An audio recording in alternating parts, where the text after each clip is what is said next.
South Dakota, but our membership is worldwide. We have over 22,000 members.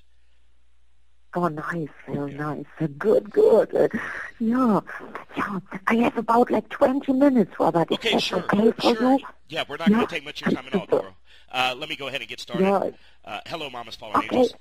This is Big Robbo, and I'm here with Doro Pesch. And Doro has a lot going on. She's smack dab in the middle of a European tour. She also has a new album out, and I want to talk a little bit about that. Doro, actually, I want you to talk a little bit about it.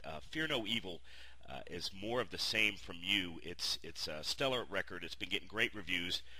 Is there any? It's a little bit heavier, I think, than some of the other solo Doro stuff from the past. Was that a conscious decision to maybe make this album a little bit heavier? Was that a direction that you felt like you wanted to move in?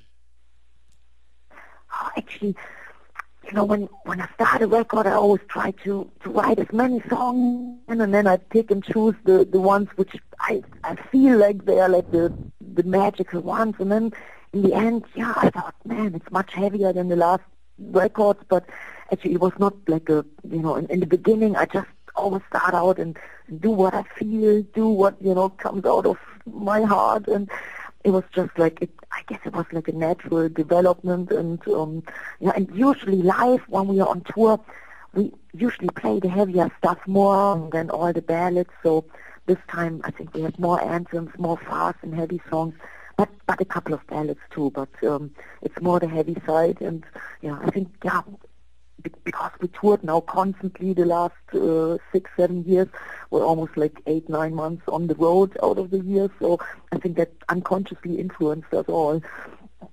Right, and speaking of being on the road and touring, the Wacken Open Air Festival handpicked you, Doro, to write and record their anthem. That must have been a great honor. Can you talk a little bit about that?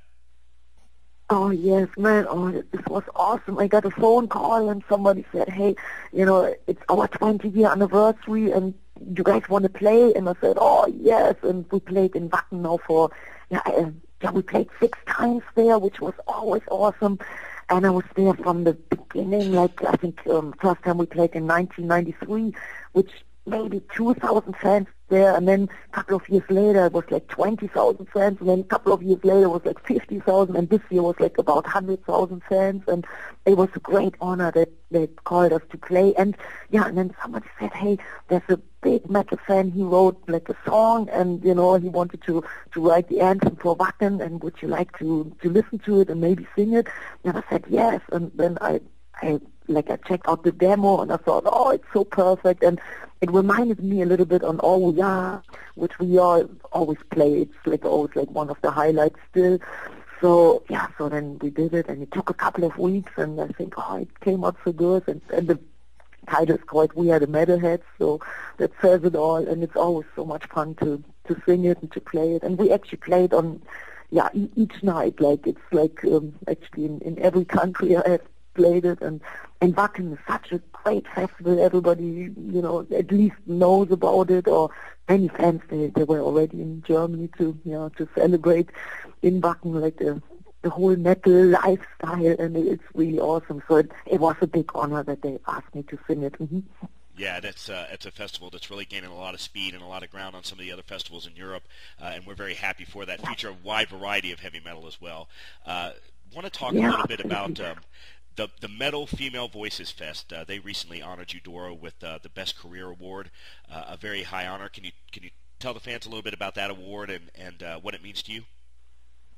Yeah, wow, man, I'm impressed that you got all like the info. It's like just a couple of weeks ago, and we played there a couple of times before. It's a great festival, and it has all like at least female vocalists and stuff. And then the promoter, he said, well, don't leave the stage when you guys play Oh We Are, please, stay on the stage, and there's a little surprise. And I said, in which way? And he said, yeah, you will see.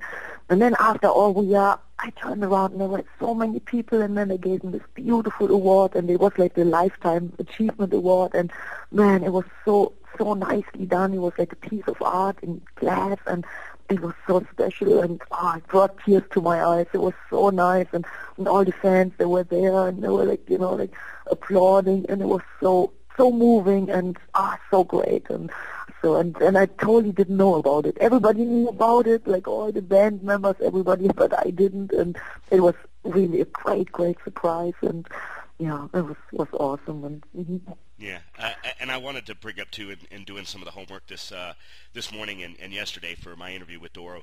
If you go to Doro's MySpace page, there is a great clip of her on stage with Judas Priest singing "Breaking the Law." You've been known over your career, Doro, for being somebody that artists really like to do duets with. Of course, there's the things with Tarja, and there's Udo as well.